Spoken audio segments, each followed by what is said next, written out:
All right, we're here doing the newest episode of Cult Fiction. Today we're talking about the Daredevil Born Again, which the first two episodes just dropped on Disney Plus. This is something that we have all been looking forward to, and just a heads up before we even start, if you haven't watched it yet, there's going to be mad spoilers Oh, dude, about spoiler city, bro. just the first two episodes. We're going to talk about every single thing in these first two episodes. I've got spoilers. You Froggy guys, birds. That's it, dude. So such a dick, dude. So many spoilers. Yeah. So I mean, we told everybody. yeah. So that I just want to open with that. I want to go around the table just one time, just on the first scene of the first episode where Foggy gets killed. Now, I have to admit, I wasn't ready for that. I wasn't ready for that, and I was pretty tore up. So what I'm really hoping is, and I don't think they will, but I'm really hoping he doesn't come back to life somehow, like he's, in a secret lab somewhere. You know what I mean? We'll do like a He's Winter witness Soldier protection. thing. He's in witness Comes protection. back with a medal on. Foggy the Winter Soldier, whatever. I'm really Joe is convinced that is going to happen. I don't think that it will. I think this show is too rooted in reality. So I just want to say I wasn't ready for that. And so around the table real quick for Foggy. Bueller, what do you got to say? I got to say this. We all kind of knew it was going to happen. Charlie Cox said there was something that was going to happen this season that he was upset about, and with how much he rooted for the original cast to come back. People speculated that somebody was going to die at some point in this season. Then there was more speculation on it being Foggy, maybe later in the season. Did I see it happening that quick in episode 1? Absolutely not. Do I think Foggy is going to come back as a bad guy? Yes. However, spoilers that I don't know if anybody else here knows about. I looked at IMDb. Rumor spoilers. Unless IMDb is masking something, Foggy was only listed for one episode this entire season. And I will put a caveat on that, saying that Deborah Ann Woll is listed for 17 episodes this season, and other characters are listed for they did the first 2 seasons, I think. Yeah. So for 17 episodes over the next 2 seasons, other characters like Charlie Cox have 18 episodes. There are some that have 16, some that have 15, whatever, so be it. Foggy has 1, but it was announced today that Daredevil has been renewed, and Foggy is announced as a character in the renewal. Maybe it's a flashback. Fair enough, but we will see more Foggy. Okay, all right. I'm not gonna let go of the idea that he is going to be some kind of weird lab bad guy. The next mutant. What if he's the ghost of Foggy Past? Right, yeah, something like that. It could be, and even if it is a flashback, as of right now, IMDb is still saying 1 episode. Yet the renewal is saying he is coming back for more episodes. So we'll have to see. We'll have to see. In what capacity? I don't know. We'll see. I mean, he is a redhead, so he probably has been replaced. So Gus, what was your take on Foggy's death? Were you ready for that? I didn't have it I didn't know, whatever. I wasn't on my list, but hella sense. Wait, Gus, did you see the first 3 seasons? I did. Okay. I did. I didn't like the last one. It got too cosmic and shit for me when they had to fight the ninjas in hell or whatever. I was like, what the fuck, garbage. But so that's just crap. It's cheap. But hella sets the tempo, right? Everything's cool. Everything's rad. You got Lady Bro and blind dude making eyes at each other. Foggy's taking calls and shit. And bam, everyone's dead. That's the tempo for what's coming. Love it. Yeah. All right. All right, Alex, what about you, Foggy? Well, I mean, I suspected something was going to happen simply because, there were some messages on the Discord about it after it started. It's like, oh shit. Yeah. It's like, oh, something happened in the Right. opening minute. But my concern, well, I didn't go on a deep dive into the shadow web like Joe did to figure out all this stuff.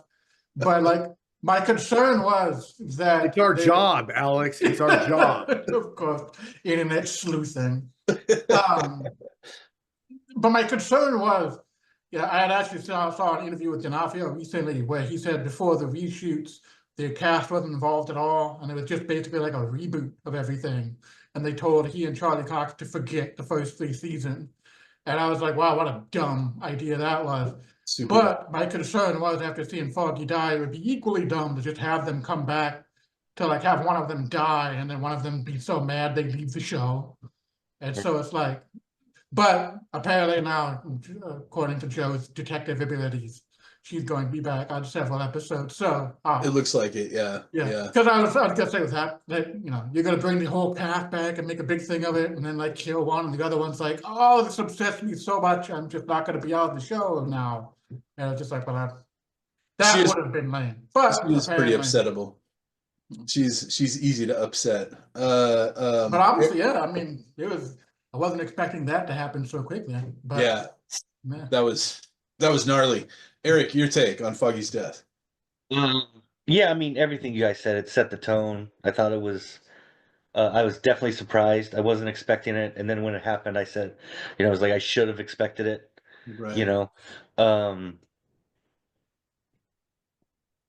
I felt like what kind of took me out of the scene a little bit, they went a little CGI heavy on the fight between Daredevil and Bullseye. And I didn't like some of that. I felt Netflix was a lot more grounded. When he swoops in, it's so obviously CGI, and then a couple of the jumps and the kicks completely CGI. they tried to cover it with a bunch of smoke. Right. Yeah. I mean, it's kinda like, I'll get over it. I still enjoyed it, but Yeah. it was like, oh, it gave me Blade 2, if you remember that scene in front of the lights when Oh he my had the God, sword dude. fight with that chick, Yeah. and it was like, It wasn't that bad. that's what it gave me. God, Yeah, damn. it was. So yeah, the first fight of the first episode was certainly not the best fight of the 2 episodes. No. So I thought with the first fight, I understand what you guys are saying about the CGI and stuff, but I didn't look this up, and I probably should have. With more of the street level fight choreography, I kind of thought they brought back maybe at least one of the original fight choreographers, because some of that stuff was really well done. Mhm. I'm not saying all of it, but some of it was really well done. No, I And- agree with that. and agree I with felt that. like it was a big throwback to the original series.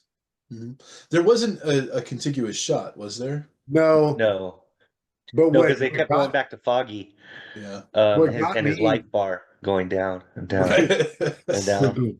Dun, dun.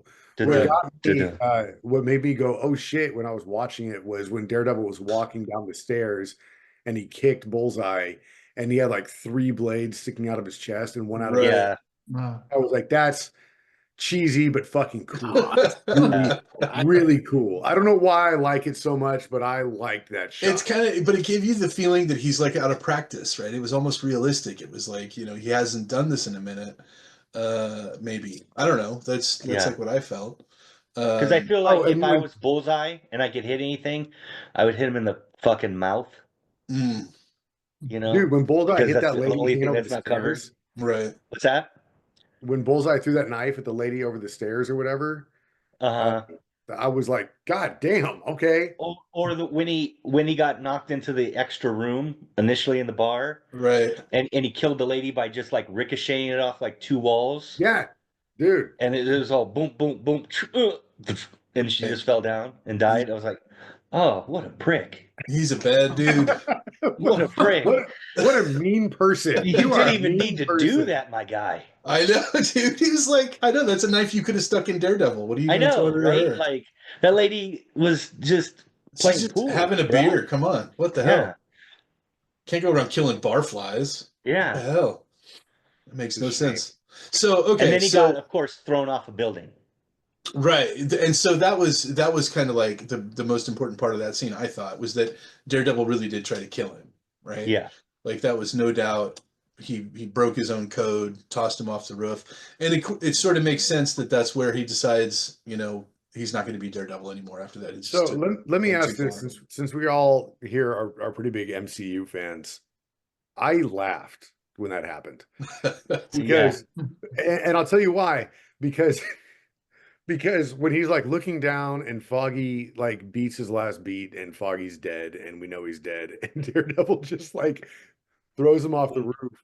I just had this flashback of Hulk punching Thor Right. Yeah. in the first Avengers.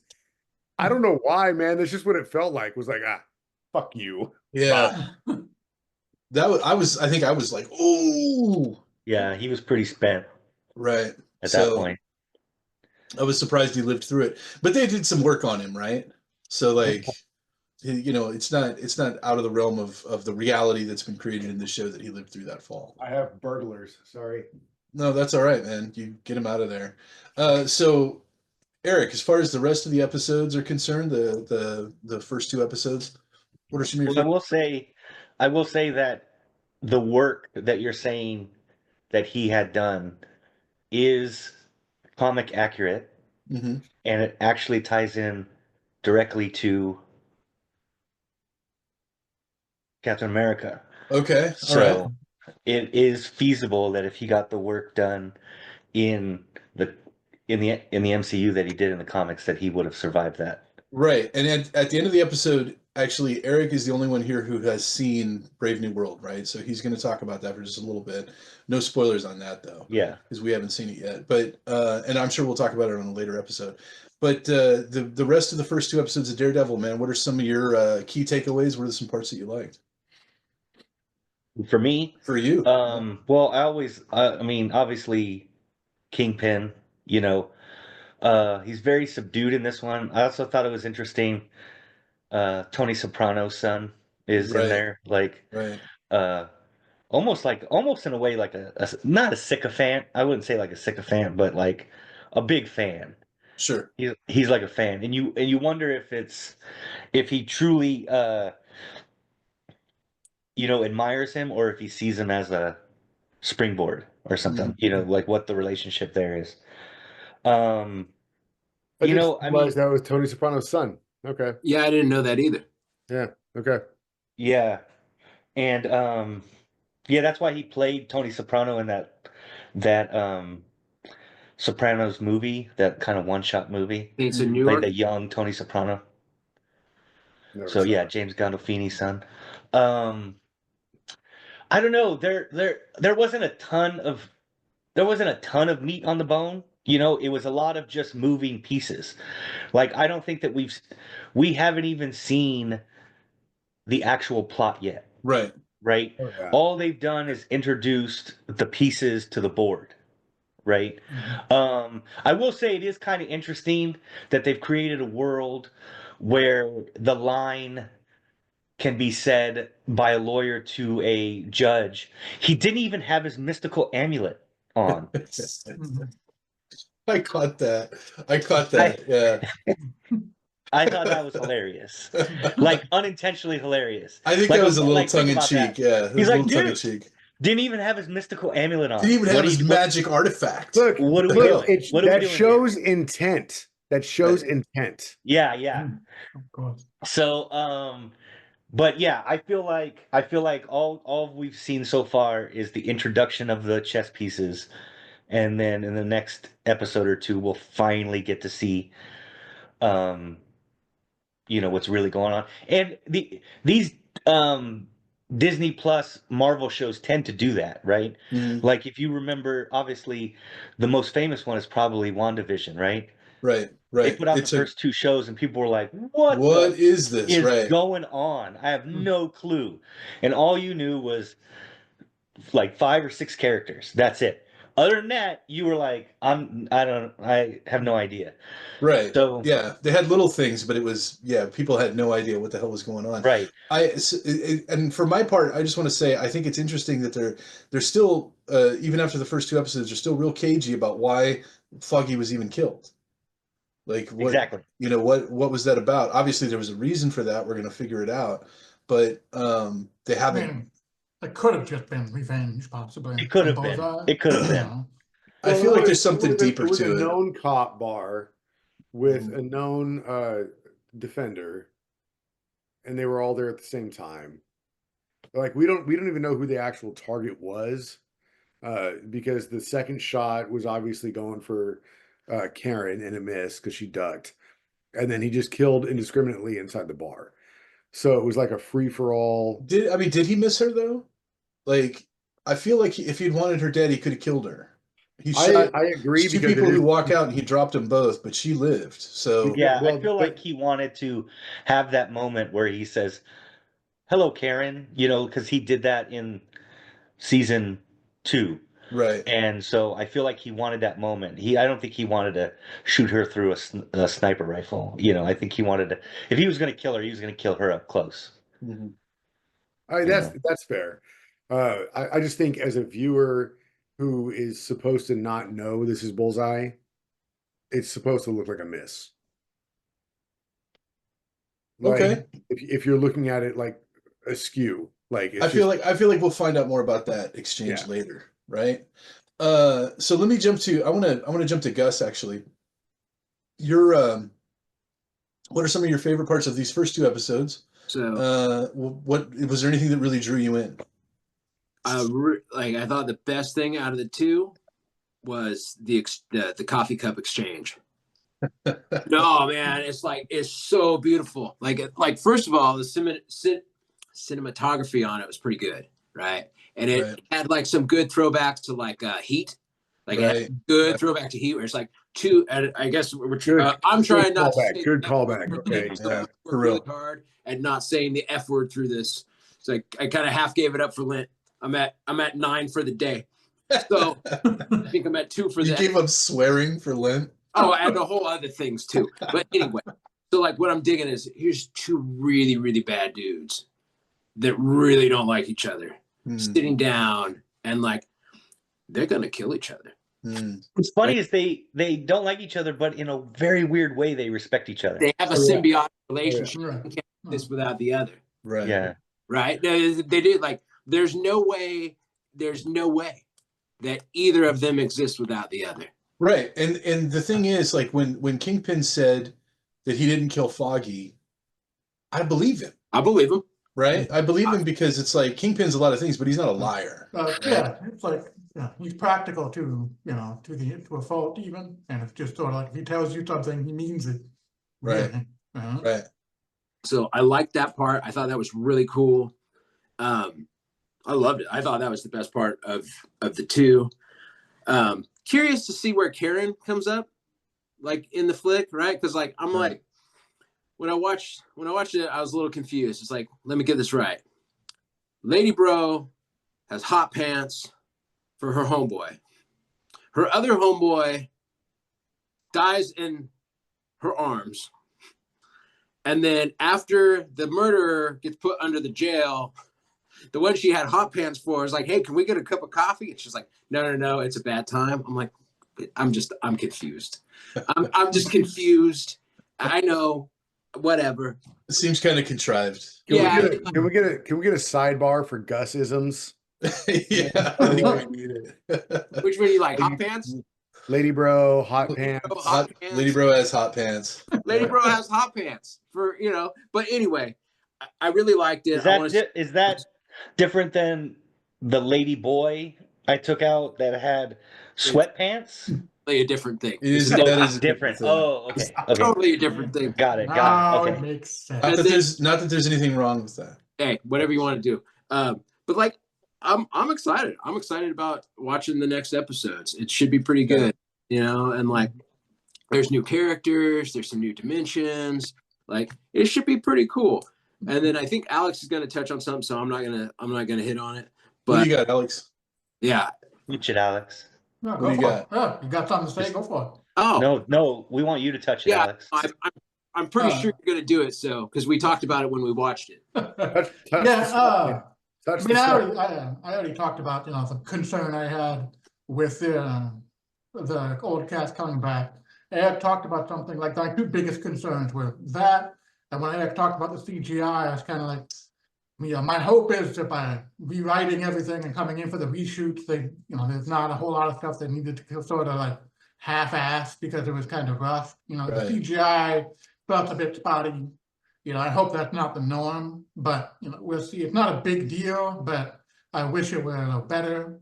And but so far, so good. And it's sort of like what Eric was saying about the plot, and it's sort of like, like WandaVision. Like I really like WandaVision, and I really like the WandaVision put me in a spot where I had no idea what was going to happen Right. or what was going on. Like for me, I really like that. And it's like Daredevil as a property has, so we've talked about the street level and everything, and it's just so it has that capacity to tell a story that doesn't have, like shape-shifting space people in it and stuff. Right. Which right. is fun. I have no problem with space-shifting space people in a Marvel movie. But it's just sort of like this is the potential to tell different kinds of stories. And so, I love legal dramas too, and they all suck now. So I'm hoping we get some courtroom drama that, it's actually. That would be awesome. That would be That'd be awesome. great, Yeah. So I feel like when Eric is right, it's sort of setting up these pieces. My anticipation is it's probably going to be a couple of more episodes before we get Daredevil again, and it's just going to be aesthetic. Which, for me personally, I'm looking forward to that, assuming they pull it off. Right. So so as far as 2 episodes go, it's pretty good. I'm excited. I have a couple of concerns that aren't really huge, but they could have an impact on my overall enjoyment. And it really comes down to, I think I see where the concept is going, but it's a lot to do. This is not just Right. matter. They can't just, throw in some action scenes and call it a day. If you want to tell these stories, have a story this complex, that's good, but it's also a tall order. Yeah. That's something I was gonna say too, was that I think we all saw the report that said something from the showrunner where he said it's not going to be like really long soliloquies and stuff like that. It's like he's been Daredevil. We're going to see Daredevil. He's going to be kicking butt. Am I the only one who saw that? No. I saw that. I saw that. Okay. So, first 2 episodes are completely opposite of that article, right? I basically had like 2 or 3 action sequences in both episodes combined. Right. There, because I will say this, I loved the first 3 seasons of the Daredevil. But sometimes the stuff with the priest made it less rewatchable, because there were 15-minute conversations, Right. 20-minute conversations, or at least it felt that way. And so when you kind of know that really what he's talking about is existential crisis and his spirituality and stuff like, it's like, I got it. Okay. Let's go. And I think that that's what the showrunner was trying to say, that that's not going to happen. I actually didn't see that not happening. Right. In the first 2 episodes. That's what I saw. There's a lot of setup. There wasn't a lot of right. action. Right. And then to go to Alex's point, the pace that they're going right now, we probably aren't going to see Daredevil for 2 more episodes, right? Like if you can extrapolate the pace at which the first 2 went, and then what we're probably going to see in the 3rd episode, it's going to start to push him back to being Daredevil, and maybe we get Daredevil by the end of the 4th episode, maybe. But that doesn't mean that there's not going to be opportunities for action. I feel like we're going to see plenty of White Tiger, right? Okay, fair. He might have like a prison scene or something, right. So and then at some point Bullseye's got to break out, right? Well, they have an actual villain too that they haven't showed yet. So they got to introduce that, and that's going to be action. Boggy shit. I don't mind a little bit of a burn. Like I didn't know I don't even know who the director is or whatever he's called. But like when I'm looking at it, I'm seeing 2 main characters that are going to be huge parts of the movie, right? And they're both trying to be who they're not. So I'm gonna give it a lot of space and a lot. Yeah. I'm gonna give it a lot of room to like grow and develop, like the bacteria. Let the bacteria develop, because like you got these two dudes who are what they are in the world, Right. right? They're nothing. They can't be anything else, right? Like, so let's The let the narrative grow. is silly. What's that? Put the bacteria thing in the Gus sidebar. I'm gonna put that next to hot pants. Bacteria growth. Please Yeah, do. let the bacteria. But he's right though, right? It's you have Kingpin attempting to go straight, basically, Right. and you have Daredevil attempting to not be Daredevil anymore, which has consumed his life for the last 10 years. Not a forefront lawyer anymore. Right. He went corporate. Right. He's kind of corporate now too. Yeah. So, yeah, there's definitely some soul searching that's going to happen. So, So it's always, I mean, you can do anything just as long as you do it well. Yeah. Yeah. Oh, 100%. And I feel like like they're doing good. I remember Old Man Logan was one of the greatest, Wolverine stories ever told, and he literally didn't put his claws out until the final issue. It's just how you tell the story. It's true. And so if they do it well, great. But it's not going to be successful just because they're doing something different. Right. So we still haven't heard from Bueller on just your overall take, man, on the first 2 episodes. What do you think? Where do I even start? So if we go all the way back to season 2, episode 17, man. Jeez. I think season 2, episode 17 of the Cult Fiction podcast, we actually talked about Daredevil coming up before it actually happened. Right. We did. And we brought up a bunch of possible Daredevil villains. And so Alex brings up a really interesting point about shape-shifting aliens.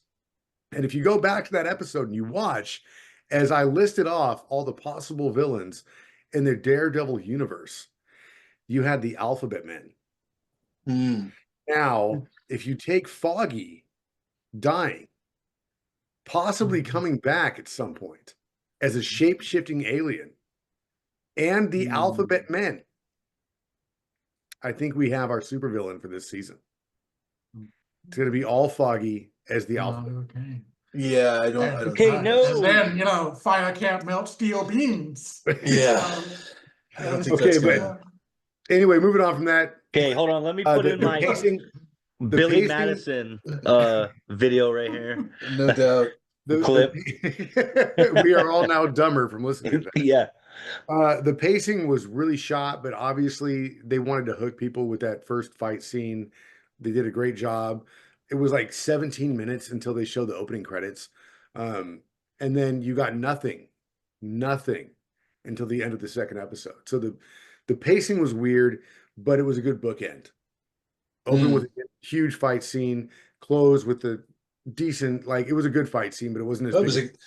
That was a really good fight scene, I thought. It was a really good fight scene, but it was nowhere near as big as the first. It wasn't 17 minutes long. It wasn't as long, but I think in a lot of ways, like that fight scene sets up a tremendous cliffhanger.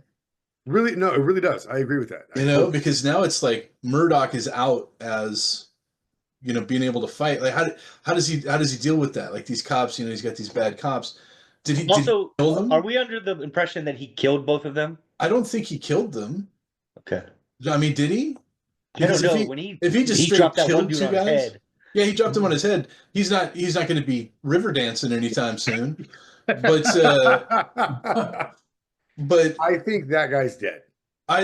So he just is straight executing people now. This brings up visions of Ben Affleck's Batman. It would be kind of awesome if you had was it the Max Payne back in the day videography where somebody would get hit and you would see the bullet time of how their body reacted to it. Yeah. Was that Max Payne or was it something else? That was Max Payne. Bullet time was Max Payne. Yeah. So that would be kind of cool to see in that fight scene. I'm not sure if it'd be great for the entire series, but for that fight scene, it'd be cool.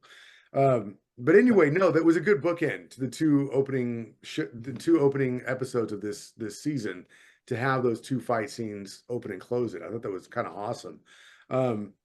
Kingpin's delivery, D'Onofrio has always been great. He's a chameleon. We can talk about him on our spotlight later, but his delivery as Kingpin, what he does with that character is that Kingpin has the intelligence, has the vocabulary, but he's also very slow and deliberate on what words he wants to choose. Mhm. So every time he's having a conversation with somebody, he's very calculated on how he wants to phrase things. And I really appreciate that about how D'Onofrio chose to play this character because he doesn't rush anything. Mhm. Everything Kingpin says, he has already picked out somehow in his head on how he wants the person he's talking to receive it. And I think that that's just fantastic on his part. I love that. With White Tiger, I did not expect to get White Tiger that quick. Right. I didn't know what was happening in the subway. I didn't know he was going to be White Tiger. It wasn't until moments before it was revealed that I literally shouted, "Oh my God, this is White Tiger." Right. Maybe I was hiding it from myself. I have no idea. I thought it was going to come later in the season. I didn't know we would get so much so quick. I didn't know we would get Bullseye so quick. I didn't know we would get White Tiger so quick. I didn't know any of this. I didn't know Foggy was going to die so quick. I had no idea. So for White Tiger to show up that quickly was eye-opening and kind of shows me how this season's going to be. We're going to get a lot. We're going to get a lot. So that's it's what like, go ahead. Go ahead. It's like 18 episodes total. Like there could be a break. I think it's Within- I think it's 9 and 9. Yeah, it's probably There's going gonna to be be a break. 99. But you hit on exactly what I wanted to say, which is that you guys have been talking about tempo and how it seems kind of slow. To me, it's like my mind is blown about how much we're getting, how quickly. Like they've set up so much stuff. The whole Charlie Cox cliffhanger there at the end, Daredevil cliffhanger at the end. Not just that, also Kingpin and his wife going to his girlfriend as a therapist. So I had that on my notes too, like the Yeah. counseling thing at the end of this. The What kind second of intrigue is that going to lead to? Is that intentional or is that just a coincidence? Yeah, yep. You don't know, right? Because they're set up in the first episode to be in agreement, but then with that counseling session, they're not. So Right. So what's going on? Are they just playing a game? You got, the introduction of White Tiger, and now he's in jail. You got Bullseye is back. He's in jail. Foggy is dead. Like a whole bunch of stuff has happened. I feel like the tempo of this is incredibly fast, and if they keep this pace, it's like I don't know how they can keep this pace. Like this Well, is. I think the idea of the tempo is that we had this adrenaline rush of a fight scene to begin with, Mhm. and then we had this huge lull for 50 minutes until we got into something else. Right. And when you're watching 2 episodes back to back, which is essentially a movie at that point, and you have a lot of story in between, but no action when it's an action show. I think that's at least what I'm getting at when it comes to tempo. Like you got my heart racing, you got my blood pumping, and then you punched me in the balls and killed my boner for 50 minutes. And then tried to get me back to life. You know It what I mean? sounds different when you say it. I don't know. Yeah, It's So I mean, yeah. And then let me say this. And my opinion on this changed at the end of the episode, episode 2. The mugging in the subway, this is my last note, by the way. The mugging in the subway felt very set up, and I was getting way ahead of myself here. But I was like, is this something that Kingpin put in action to lure out vigilantes? right. So set up fake mugging so vigilantes show up. And that's the thing. Like those were cops, right? Well, how is it? So what were they doing? Were they shaking the guy down? Was this like corrupt cops? I think What they was- were shaking him down. Until the Excuse end of me. the second episode, where we find out the cops are going there to kill him, all the way up until that moment, I thought he was in on it. Mm. Yeah, because there's no reason for the cop not to be like, officers, please move along, unless they were doing something illegal. And Right. then blaming the guy and saying he attacked him when he didn't. And of course, then they went to his house and tried to kill him, so probably something illegal. Yeah, certainly. And Also, then you got, RIP I mean, you to the got so many actor things. You got the Punisher White Tiger. tattoos on the cop's wrist. You got Kingpin calling out Right. Spider-Man, Punisher, Daredevil, Right. in his press conference. Like, there's so much to unpack. Right. Yeah, that Punisher tattoo. I don't know Right. what that So was they're about. going to be like a rogue, like police unit. Oh yeah. Makes sense. And like I said, rest in peace to the actor who played White Tiger. It kind of sucks. Oh, he died? Yeah. I did not know that. Okay. I didn't know that. Really? Yeah. Damn, he just made it, and now he's gone. Yeah. He had cancer. Damn. Well, you know what? He's having a beer with Chadwick Boseman Yeah. in heaven. All right. Well, that's our take on the first two episodes of Daredevil. Let's shift gears real quick, and we'll go to Eric. You wanted to talk about Brave New World, right? Yeah, I just wanted to say that like I didn't I didn't think it was bad at all. Like I don't know what the the hate is. I mean, it's not like a top 10 MCU movie, but it's certainly not a bottom 10 MCU movie All either. right. You know, so I thought they did pretty well. You know, uh, in the Discord, I talked about how just having the fight between Red Hulk and Falcon is a problem, Right. just aesthetically and practically. But I feel Right. like they did the best they could with it. Um, the whole movie kind of centers around um, and this is what's cool about it is they finally talk about the Eternals. Finally, Oh wow. after all these years. So basically, it's the whole thing is centered around some of the largest countries in the world wanting to mine material off of the celestial, right? Okay. And then there's you know that's basically the background noise to it and stuff like that. And you said it And connected. It connected somehow to Daredevil. right, because um So the this might be a spoiler. This is this is probably gonna this will be the only spoiler Okay. because the material that the celestial is made of is adamantium. Adamantium, yeah. Oh, okay. So All right. there, kind of so in that's the trailers. what's So that? so with It's you kind of saying that though, so Bullseye has adamantium in him somehow? Yes. Right. the I didn't know the that. adamantium thing is kind of in one of the trailers. Yeah. Yeah. Like the two Sure. deals. Because I didn't really give a shit about watching it, so I watched all the trailers. It's almost as good. Almost as good as watching the movie. Well, I didn't know that Bullseye had adamantium in him. Is that comic canon or is Yeah, that comic movie canon. Yeah, Yeah. that Oh, was okay. Yeah. So, but unlike the MCU, it wasn't vibranium, basically adamantium until because they didn't have the right to use adamantium in the movies or something. So yeah, so basically, so basically in comics, adamantium has always been the strongest metal, right? Vibranium is very close to being just as strong, but it also has it has its own property, which is it can absorb energy or whatever, it vibrates shit, right? So just like you very said, technical. yeah, they weren't Science. allowed. The MCU was not allowed to use vibranium. Oh, excuse me, Adamantium. adamantium. So somewhere in the comics, um, and basically they switched it to where adamantium was like lower grade vibranium, right? So vibranium was like pure, and adamantium was like vibranium mixed with other earth metals and all this kind of stuff, and so it was a lower grade. But that was, in my opinion, really only done so that the MCU could be like, we have the best metal, Right. and the Fox guys We're have so metal. the Yeah, just secondary have metal now. spooky scandal. But It was I I thought the think that whole was more reason politics I thought the and whole stuff reason that, than for like, example, Cap's shield getting shredded by Thanos was because the vibranium was like a vibranium steel Alloy. It was, Right. like meshed together. Mhm. right. So another example would be Captain, like in Captain America Civil War, when Captain America is fighting Black Panther and Black Panther scratches his shield like that. Yeah. In the comic books, in Captain America Annual #8, the cover is Wolverine doing that.